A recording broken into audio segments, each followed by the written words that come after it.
तो कल से देश भर में वैक्सीनेशन का दूसरा फेज शुरू हो जाएगा। 60 साल से ऊपर के लोगों को वैक्सीन लगेगी। 45 साल से ज़्यादा के वो लोग जो बीमार हैं उन्हें भी वैक्सीन लगाई जाएगी। तो कल से दूसरे फेज की शुरुआत हो रही है देश में। वैक्सीनेशन के लिए रजिस्ट्रेशन करना होगा। कोविन 2.0 ऐप जो है उससे आपको रजिस्ट्रेशन करना होगा। रजिस्ट्रेशन में देनी होगी बीमारी की जानकारी भी। सरकार ने 20 बीमारियों की लिस्ट जारी की है और जो इस बीमारी से जूझ रहा है उसको भी इस वैक्सीनेशन प्रोग्राम में शामिल किया जाएगा। तो कल से भारत में दूसरे फेज का वैक्सीनेशन शुरू हो रहा है। 60 साल से ऊपर की उम्र के तमाम बुजुर्गों को तो वैक्सीनेट किया ही जाएगा।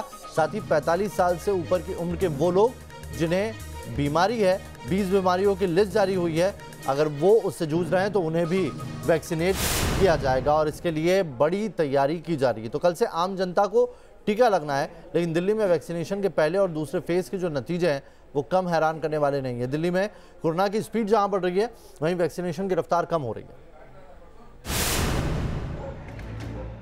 ये पिछले साल मार्च की तस्वीरें हैं। 11 महीने पुराना कोरोना की दहशत का वो मंजर जब पूरे देश में लॉकडाउन का ताला लटका था। लॉकडाउन में दिन बीते, महीने बीते और हर गुजरते वक्त के साथ लोग कोरोना को मात देने वाली वैक्सीन का इंतजार कर रहे थे। ये इंतजार खत्म हुआ करीब 10 महीने बाद। 16 जनवरी से पूरे देश में हेल्थ केयर वर्कर्स को कोरोना का टीका लगना शुरू हुआ। 2 फरवरी से फ्रंटलाइन वर्कर्स की वैक्सीनेशन की बारी आई। लेकिन दिल्ली में वैक्सीनेशन को लेकर क्या रिपोर्ट रही वो समझिए। दिल्ली के सामने बड़ी समस्या ये है कि कोरोना वैक्सीनेशन की गति तो धीमी है ही, लेकिन सेकेंड डोज लगवाने के लिए बहुत कम लोग पहुंच रहे हैं। कुल 4 लाख लोगों को वैक्सीन लगाई गई है, जिसमें से 3,64,000 फर्स्ट डोज और सिर्फ 34,700 सेकेंड डोज। यानी सेकेंड डोज 35,000 से भी कम। एक बहुत बड़ा अंतर है क्योंकि कई राज्यों में 80% से ज़्यादा फर्स्ट और सेकेंड डोज लग चुकी है। बिहार में 90% है, लेकिन दिल्ली देश की राजधानी, शिक्षित शहरी इलाका, फिर भी ऐसे हालात क्यों? डॉक्टर छवि हमारे साथ बात करने के लिए। मैम, क्या वजह नज़र आती है कि क्यों ऐसे दिल्ली के हालात हो रहे हैं? लोग फर्स्ट डोज लगवा रहे हैं वो भी धीमी है और सेकेंड डोज तो बहुत ही कम लगवा रहे हैं, 35,000 से भी कम। एक्चुअली कई लोग रिलक्टेंट हैं। उन्हें ये लग रहा है कि नहीं, 4 वीक्स पे नहीं लगवाएंगे हम डोज, हम 6 वीक्स पे लगवाएंगे। ठीक है। सेकेंडली, अनएजुकेशन, लोगों को पता ही नहीं है कि सेकंड डोज भी लगवानी है। तो एक डोज लगवाने के बाद उन्हें लग रहा है अब हम वैक्सीनेटेड है, हमें कोई प्रॉब्लम नहीं है और अब कोरोना से हम बच गए। मतलब वायरस का खतरा सिर पर मंडरा रहा है। वायरस को खत्म करने वाली वैक्सीन मुफ्त में मिल रही है। बावजूद इसके दिल्ली के हेल्थ केयर वर्कर्स में वैक्सीन को लेकर पॉजिटिविटी नहीं है। 1 मार्च से पूरे देश में कोरोना की वैक्सीन का तीसरा चरण शुरू हो रहा है। तीसरे चरण में 60 साल और उससे ज्यादा उम्र वाले लोगों का टीकाकरण होगा। 45 साल से ज्यादा के रोगियों का भी वैक्सीनेशन हो सकेगा, लेकिन इसके लिए उन्हें डॉक्टर से बीमारी का सर्टिफिकेट लाना होगा। वैक्सीन लगवाने के लिए पहचान पत्र के तौर पर आधार कार्ड, वोटर आईडी कार्ड या एम्प्लॉयर से जारी आईडी साथ लेकर आना होगा। वैक्सीन लगवाने के लिए लोगों को कोविन 2.0 ऐप पर अपना रजिस्ट्रेशन कराना होगा। सरकारी अस्पतालों में वैक्सीन मुफ्त में लगाई जाएगी, जबकि प्राइवेट अस्पतालों के लिए जल्द ही वैक्सीन की कीमत का ऐलान किया जाएगा। ऑलमोस्ट एटलीस्ट 70% लोग जो हैं उनमें एंटीबॉडीज हो जाएंगी, तो तभी मतलब हर्ड इम्यूनिटी होगी। तो इसके लिए आपको अभी मान लो हमने हमारा वैक्सीनेशन ड्राइव बड़ा काफ़ी एक उसकी जो गोल है बड़ा अच्छा है कि इतना करोड़ लोगों को हम कर देंगे 5-6 महीने में।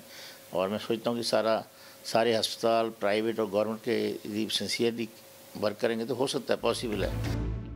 दिल्ली में कोरोना की चौथी लहर पर लगाम लगाई जा सके, इसके लिए सरकार और एजेंसियों की तैयारी पूरी है। वैक्सीन का तीसरा चरण भी शुरू होने वाला है, लेकिन जरूरी है कि सावधानी से किसी भी सूरत में समझौता न हो, क्योंकि जब तक कोरोना पूरी तरह से हारेगा नहीं, वायरस के खिलाफ जंग जारी रहेगी। Team news nation. तो चलिए इसके खबर पर बात करने के लिए मुंबई और दिल्ली का रुख करेंगे। मुंबई से शैलेंद्र मेरे साथ जुड़े हुए हैं और दिल्ली से मधुरेंद्र मेरे साथ जुड़े हुए हैं। किस तरीके से सेकंड फेज के लिए तैयार हैं हम, अगर बात करें तो कोई बाकायदा गाइडलाइन जारी की गई इसके लिए? मधुरेंद्र। देखिए, दो तरह के एज ग्रुप के लोग 1 मार्च से शुरू होने वाले टीकाकरण का लाभ उठा सकते हैं। 60 प्लस एज ग्रुप बिल्कुल किसी भी सेंटर पर जाकर टीकाकरण का लाभ उठा सकता है। दूसरा ग्रुप है 45 प्लस वे ही लोग टीकाकरण का लाभ उठा सकते हैं जो कि कोमॉर्बिडिटी की कैटेगरी में आते हैं। 20 तरह की बीमारियों का लिस्ट सरकार ने जारी किया है और इस 20 तरह की बीमारियों की लिस्ट में अगर उनकी कोई बीमारी है तो उस बाबत उन्हें सर्टिफिकेट लेना पड़ेगा। किसी भी सर्टिफाइड डॉक्टर से सर्टिफिकेट ले सकते हैं और उस सर्टिफिकेट को कोविन ऐप पर अपने समूची डिटेल के साथ अपलोड कर सकते हैं या फिर सेंटर पर जाकर भी ये प्रक्रिया पूरी कर सकते हैं। बेहद जरूरी है तब जबकि एक तरह से हम देखें कि कई जगहों पर दूसरी लहर, कई जगहों पर तीसरी लहर और माना जा रहा है कि दिल्ली में चौथी लहर कोरोना की आ सकती है।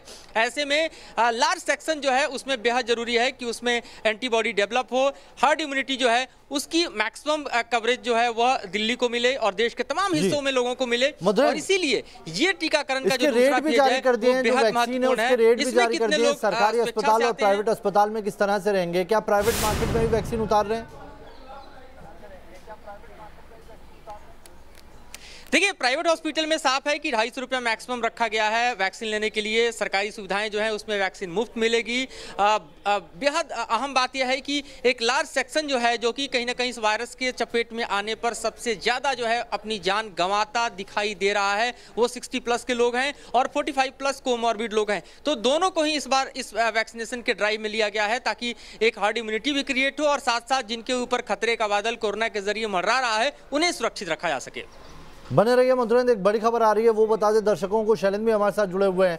कोरोना को रोकने के लिए हाई लेवल टीमें गठित की गई है। बता दें आपको, केरल, महाराष्ट्र, कर्नाटक, तमिलनाडु ये वो जगह हैं जहां पर लगातार कोरोना के मामले बढ़ते जा रहे हैं और यहां पर टीमें गठित की गई है। बंगाल, छत्तीसगढ़, पंजाब, मध्य प्रदेश, गुजरात के लिए भी टीमें गठित हुई है। कोरोना के केस क्यों बढ़ रहे हैं इसकी पड़ताल की जाएगी क्योंकि कई ऐसे स्ट्रेन हैं और भारत में जो नया स्ट्रेन बना है वो मिलके क्या कोई एक बड़ी मुसीबत खड़ी कर सकते हैं। इसीलिए अब एक जांच टीमें गठित की गई। शैलेंद्र, जो एक जांच टीमें गठित की गई है उस नए स्ट्रेन को तो पता लगाएगी, लेकिन महाराष्ट्र वो जगह है जहां पर अब कई जगह पर फिर से लॉकडाउन की नौबत आ चुकी है।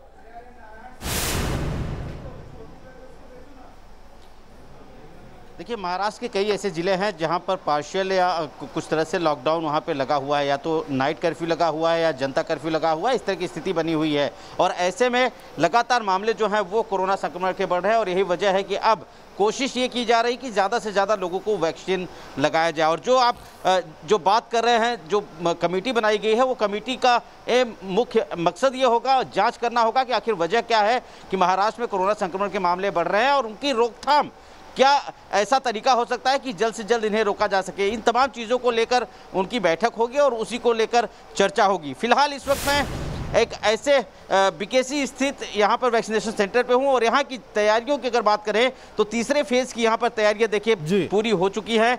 यहाँ पर रजिस्ट्रेशन के साथ साथ तमाम यहाँ पर देखिए अलग अलग काउंटर्स बने हैं रजिस्ट्रेशन के लिए। तो मतलब कल के लिए मामला ऐसा है कि तीसरे फेज में ज्यादा से ज्यादा लोगों के आने की उम्मीद है और आगे बढ़ाना है। जो कोविड का फेज 2 है कोरोना वैक्सीनेशन का, उसको लेकर मुंबई पूरी तरीके से तैयार है।